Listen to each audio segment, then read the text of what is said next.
नमस्कार दोस्तों। क्या नरेंद्र मोदी जेल में जाकर डमरू बजाएंगे? क्या नरेंद्र मोदी डमरू बजाने की अब ट्रेनिंग करने लगे हैं? और क्या नरेंद्र मोदी दक्षिण भारत से लेके उत्तराखंड तक यानी समुद्र से लेके हिमालय की सीमाओं तक पहुंचकर अपने डमरू बजाने की प्रैक्टिस के साथ साथ झूठ बोलने की प्रैक्टिस और ज्यादा बढ़ा चुके हैं? और क्या उनके प्रवचनों से अब जनता तंग आ गई है? क्या वो मुद्दों से हटकर सिर्फ नफरत की खेती पर ही टिके हुए हैं? और क्या राहुल गांधी मुद्दों के बूते उनको उखाड़ फेंकेंगे? और क्या नरेंद्र मोदी भ्रष्टाचार के पर्याय बन चुके हैं? क्या नरेंद्र मोदी ने चीन के आगे सरेंडर करके देश की नाक कटवा दी है? कमोबेश इन्हीं सारे विषयों पर आपके साथ चर्चा है। पहली बात, आज नरेंद्र मोदी उत्तराखंड में थे। उत्तराखंड में वो प्रचार कर रहे थे, सैनिकों के लिए बात कर रहे थे, लोगों की बात कर रहे थे, विकास की बात कर रहे थे और न जाने किस किस चीज की बात कर रहे थे। वो बता रहे थे कि वो कल तमिलनाडु में थे और तमिलनाडु में उन्होंने डमरू बजाया था। आज वो उत्तराखंड में आकर के डमरू बजा रहे हैं। ये डमरू का खेल है क्या? जब हम इस पर जाते हैं तो आप समझिए। डमरू बजा रहे थे और कह रहे थे कि उन्होंने देश को इतना सुरक्षित कर दिया कि आज सैनिक हमारे ऐसा कर देते हैं, वैसा कर देते हैं, ये कर देते हैं, वो कर देते हैं। पहली बात, सैनिकों की उपलब्धि अपने खाते जब्त करते हैं और नाकामियां छिपा जाते हैं। वो यह नहीं बताते कि चीन ने किस तरीके से हमारी सीमा में घुसकर 4000 वर्ग किलोमीटर जमीन पर कब्जा कर लिया, कैसे डोकलाम में उसने सड़क बना दी और कैसे हमारी सुरक्षा को भेद दिया है। चारों तरफ से हमें घेर लिया है। बगल में नेपाल हो जो उत्तराखंड से भी सीमा तक करती है, उधर भूटान हो, उधर बांग्लादेश हो, उधर म्यांमार हो, उधर श्रीलंका हो या इधर पाकिस्तान, चारों तरफ चाइना है और उसने सबको ऐसा जाल में फंसाया है। मालदीव, वहां पे हमारे लोगों को, हमारे सैनिकों को बेइज्जत करके निकाल दिया गया। इन सब के बावजूद वो सब खुश है और चीन इतना खुश है कि हमारा एजेंट तो देश का, भारत का प्रधानमंत्री बना बैठा है। वो हमारे धंधे भी हमें दिला रहा है, वो हमारी सेना को भी मदद कर रहा है, वो हम अपनी जमीन भी हमें सौंप रहा है, वो हमें अपना पैसा भी दे रहा है और उसके बाद हम पर कुछ बोल नहीं रहा है। नरेंद्र मोदी के विदेश मंत्री एस जयशंकर कह देते हैं कि चीन इतनी बड़ी इकोनॉमी है, हम उससे कैसे कुछ कह सकते हैं। और जब 19 जून 2020 को चीन के सैनिक घुसकर हमारे 20 सैनिकों को मार देते हैं तो साहब प्रधानमंत्री कहता है न कोई घुसा है न कोई घुस आया है। और उसी बीच में नरेंद्र मोदी की ही यूटी की सरकार में, यानी केंद्र शासित लद्दाख में, वहां के एसपी अपनी रिपोर्ट देते हैं कि चीन ने 20 जो है हमारे पॉइंट्स जो है कब्जा करवा दिए। और हालत यह है कि आज 4000 वर्ग किलोमीटर जमीन चीन ने कब्जा कर ली है। नरेंद्र मोदी कुछ नहीं बोलते। वो एक अमेरिकी चैनल को इंटरव्यू देते हैं तो वहां पर भी चीन के लिए कुछ नहीं बोलते। यहां चिल्लाते हैं कि हमने ये कर दिया, हमने वो कर दिया, हम ये कर देंगे। पिछले 10 सालों से आप सुनते आ रहे हैं, तमाम चीजें आपको सुनने में आई होंगी। क्या हुआ, क्या मिला? सबसे ज्यादा सैनिक हमारे देश के शहीद हुए तो नरेंद्र मोदी के कारण हुए। वो युवा अपना जीवन दे के चले गए। हमें हासिल क्या हुआ? जैसे हमें कारगिल से क्या हासिल? कारगिल, हमारे कारगिल पर अटल बिहारी वाजपेयी सरकार में ही कब्जा किया पाकिस्तान में, और फिर हमने अपने सैकड़ों जाबाज अफसर और हजारों सैनिक मरवा करके उसे छुड़ा लिया, और हमने कहा बहुत बड़ी हमने उपलब्धि हासिल कर ली। वही हालत आज नरेंद्र मोदी कर रहे हैं कि उपलब्धि के नाम पर जो सेना के लोगों ने अपनी शहादतें दी, वो है हमने कोई किसी की न जमीन हम कब्जा कर सके, न कुछ कर सके। हमारी कब्जा करने की नीति भी नहीं थी, लेकिन हम अपनी बचा भी नहीं सके। यह हालत, उसके बाद उपलब्धि बताते हैं। वो डमरू बजाते हैं और डमरू बजा के कहते हैं, वो करप्शन बताते हैं डीएमके को, कांग्रेस को, दूसरों को, और सारे करप्ट इन्हीं के पास है। इसका सबूत इन्हीं के एक एजेंसी दे देती है, सीडीएस की रिपोर्ट आ जाती है, और उस रिपोर्ट के मुताबिक नरेंद्र मोदी सरकार में सबसे ज्यादा करप्शन हुआ है, और 55% उस रिपोर्ट में कहते हैं, माना जा रहा है कि नरेंद्र मोदी सबसे करप्ट व्यक्ति है। और उसमें बहुतायत में लोगों ने कहा कि यह करप्शन नरेंद्र मोदी के कारण, यह हम नहीं कह रहे, यह रिपोर्ट कहती है, वह रिपोर्ट कहती है जिसमें भारत सरकार का भी हिस्सा। आप समझिए, जब इस तरह से आ रहा हो तो उस करप्ट सरकार के बारे में क्या कहें? जितने करप्ट लीडर्स जिन पर यह आरोप लगाते थे, आज वो सब भाजपा में बैठे हैं, एक भी बाहर नहीं। मैं यूं ही नहीं कहता हूं कि नरेंद्र मोदी जेल में जाकर डमरू बजाने की प्रैक्टिस कर रहे हैं, क्योंकि उनके भ्रष्टाचार रोज ब रोज सामने आ रहे हैं। इलेक्टोरल बॉन्ड सबसे सामने है। निर्मला सीतारमण के जो वित्त मंत्री हैं देश की, जिनके अंडर ये आता है, उनके पति कह देते हैं, पराक्रम प्रभाकर, कि यह भारत का नहीं दुनिया का सबसे बड़ा घोटाला है।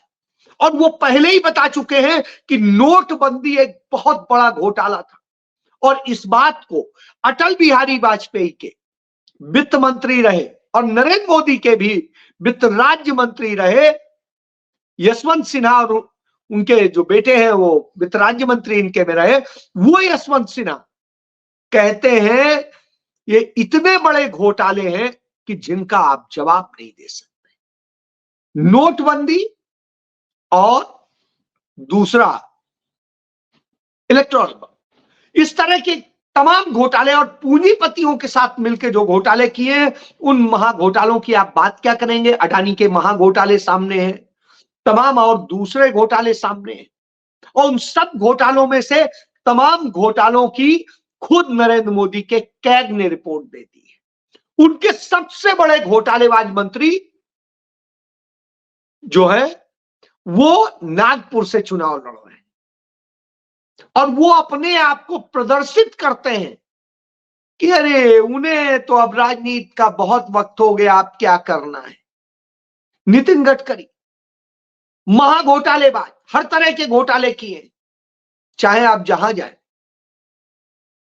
आप देखिए, वो शिपिंग और भूतल परिवहन के मिनिस्टर थे, सड़क परिवहन के। इस दौरान उन्होंने कारपोरेट से पैसा लेकर के किस तरह पॉलिसी बदली, कि आपकी कार चाहे बिल्कुल सही हो, कोई प्रदूषण ना हो, कुछ ना हो, यह डीजल की है तो दिल्ली एनसीआर सीमा में 10 साल से ऊपर नहीं चलेगी, और उससे बाहर होगी तो 15 साल से ऊपर नहीं चलेगी, भले उसमें कोई कमी ना हो, कोई प्रदूषण ना फैल रहा हो। इसी तरीके से पेट्रोलियम की गाड़ी और उन सब, इसका नतीजा क्या हुआ कि जो नई गाड़ियां आई आपको मजबूरन खरीदनी पड़ रही हैं, और मजबूरन आपको अब सर्विस स्टेशन में ही सर्विस करानी पड़ रही है, और जो आप छोटे छोटे मैकेनिक से करा लेते थे उनसे कराने की स्थिति नहीं, क्योंकि नई गाड़ियों में ऐसा सिस्टम कर दिया। वो मैकेनिक आत्महत्या करने को मजबूर हो रहे, तमाम सारे और लोग उस तरह से जा रहे, लेकिन कमाई हो रही है उन कारपोरेट घरानों की, कमाई हो रही है उन बड़े बड़े पूंजीपतियों की, उनके डीलर्स की, और उनके सर्विस स्टेशन चलाने वालों की।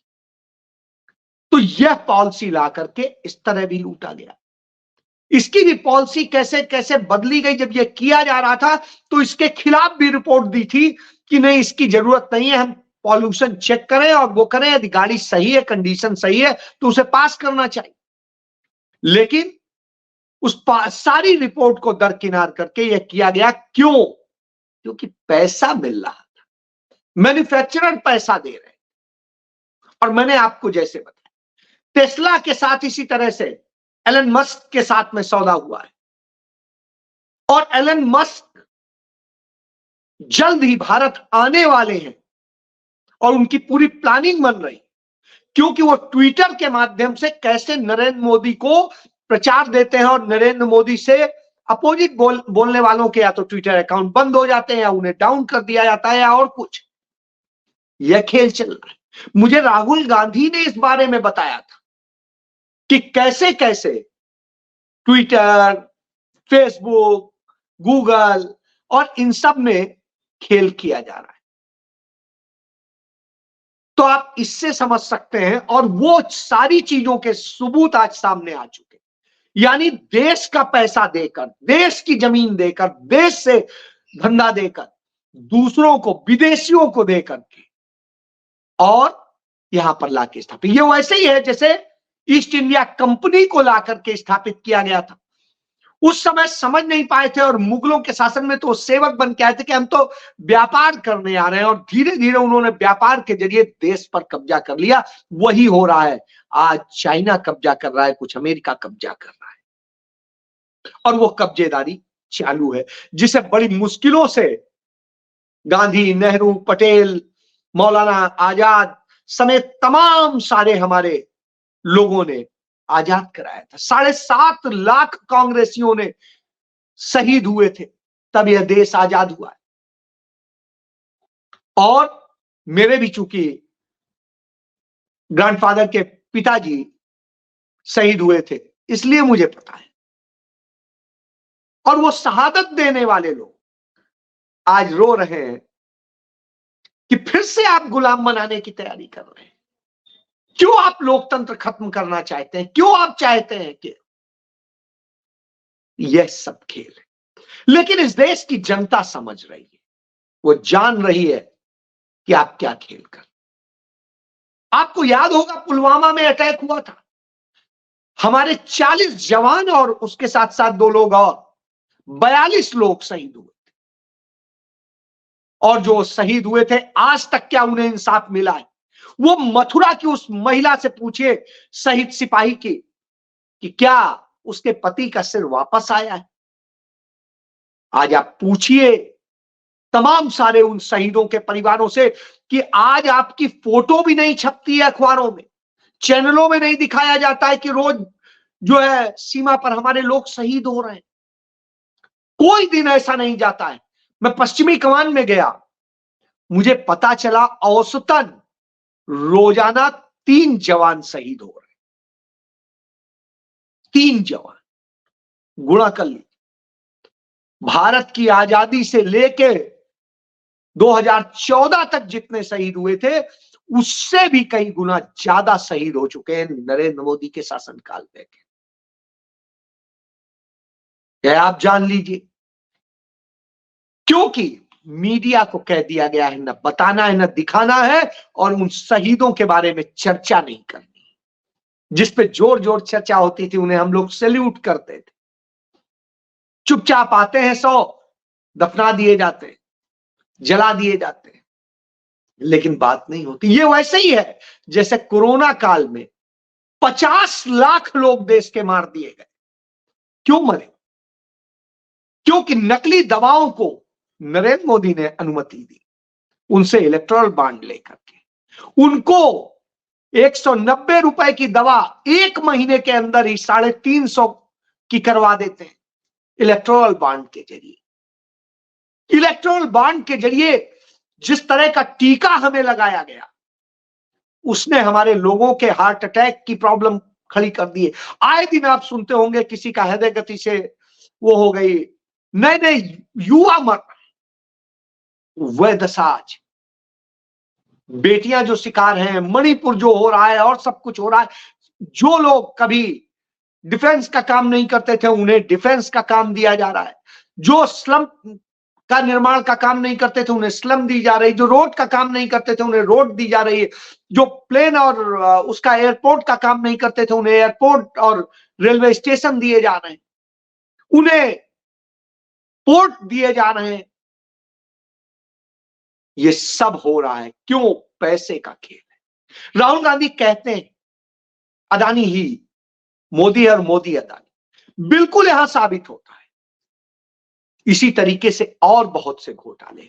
अंबानीज का आप देखिए, अंबानीज को किस तरीके से बिजनेस दिया गया है, कैसे कैसे बढ़ाया गया है, वो भी सामने। और ये सिर्फ 2 नाम है, असल में वो 25 नाम है जो सारे देश पर कब्जा करने पे लगे हैं। और वो कब्जा अमेरिका और चीन के सहयोग से हो। आपके घरों में जो भी लोग यूज करते हैं, जियो यूज करते हैं और यूज करते हैं, आप देखिए उसका सारा प्रोडक्ट चीन से आता है। चीन को कैसे धंधा दिया गया, ये सारा खेल। और इसके बाद में देश को बेरोजगारी में, महंगाई में और तमाम चीजों में ढकेल दिया गया। देश को इतना भारी कर्जदार बना दिया गया और कहा जाता है हम विकसित भारत बनाएंगे 2047 में। तो विकसित भारत क्या बनाएंगे? विकासशील देशों की भी श्रेणी से नरेंद्र मोदी के शासनकाल में वो नीचे ढकेल दिया गया। अब हम विकासशील भी नहीं रहे, विकसित तो दूर की बात। ऐसी स्थिति में झूठे जब ये कहानी बनाते हैं तब समझने वाला होता है। इसको लेकर के दुनिया के बहुत बड़े अर्थशास्त्री कौशिक बासु साहब ने कहा कि जो लोग 5 ट्रिलियन की बात करते हैं वो यह बात नहीं करते कि इस देश के अंदर कितनी बड़ी असमानता की खाई पैदा कर दी गई है। लोगों की, आम लोगों की आमदनी खत्म कर दी गई है या बड़ी थोड़ी कर दी गई, उस दशा में लाके खड़ा कर। इसीलिए राहुल गांधी कहते हैं और इसीलिए मीसा भारती कहती हैं कि हमारी सरकार आई तो नरेंद्र मोदी जेल में होंगे। यूं ही नहीं कहते, इसके पीछे तमाम सारी चीजें, इतने सबूत राहुल गांधी ने जुटा दिए हैं कि अब इनको कोई बचा नहीं सकता। यही डर है कि कन्याकुमारी से उत्तराखंड तक और नॉर्थ ईस्ट से वहां तो जाने की हिम्मत नहीं कर पाते, से लेके गुजरात तक हर जगह नरेंद्र मोदी की स्थिति खराब हो रही। नॉर्थ ईस्ट इनको हराने के लिए लगा हुआ है, दक्षिण भारत इन्हें हरा रहा है, ऊपर कश्मीर से लेके तमाम राज्यों में इन्हें हरा रहे हैं, मध्य भारत में ये हार रहे हैं, पश्चिमी भारत में ये हार रहे हैं और पूर्वी भारत में ये हार। तो साहब जीत कहां रहे हैं? 400 पार कहां से आओगे? कहां से 2047 की बात कर? वास्तव में आप हार की तरफ हैं और जब हार रहा होता है, दिया बुझ रहा होता है तो बहुत ज्यादा बिलबिलाता है। वो ऐसे ही नरेंद्र मोदी बिलबिला रहे हैं, लेकिन राहुल गांधी इन सब से नहीं भटकते हैं, वो किसी भी इस एजेंडे में नहीं फंसते हैं, वो सीधी बात करते हैं। कि आज देश की सबसे बड़ी समस्या क्या है, तो जनता से वही आवाज आती है जो राहुल गांधी कहते हैं, बेरोजगारी। वो कहते हैं देश की दूसरी समस्या क्या है, तो लोग कहते हैं भुखमरी। और जब वो कहते हैं देश की तीसरी समस्या क्या है, तो कहते हैं नारी के ऊपर होता अत्याचार। और जब वो चौथी पूछते हैं तो लोग किसान की बात करते हैं। पांचवी पूछते हैं तो लोग कहते हैं कि सामाजिक असमानता, सामाजिक विद्वेष। यही तो राहुल गांधी का मुद्दा है। और राहुल गांधी इन्हीं को लेकर फोकस्ड है और इन्हीं को लेकर के वो लड़ रहे हैं। और वो बिल्कुल सही बोल रहे हैं, जो जो बोलते हैं सच साबित होता है। उन्होंने बोला एलन मस्क के लिए, देखिएगा हाजिर होंगे 10 दिन में, 15 दिन में, 20 दिन में, देख लीजिए। और ये जेल जाएंगे यह भी तय है, क्योंकि राहुल गांधी पूरी तैयारी के साथ बैठे और जनता इन्हें जेल भेजना चाहती है। तो अब इंतजार कीजिए कि मोदी का डमरू कहां बजेगा। जय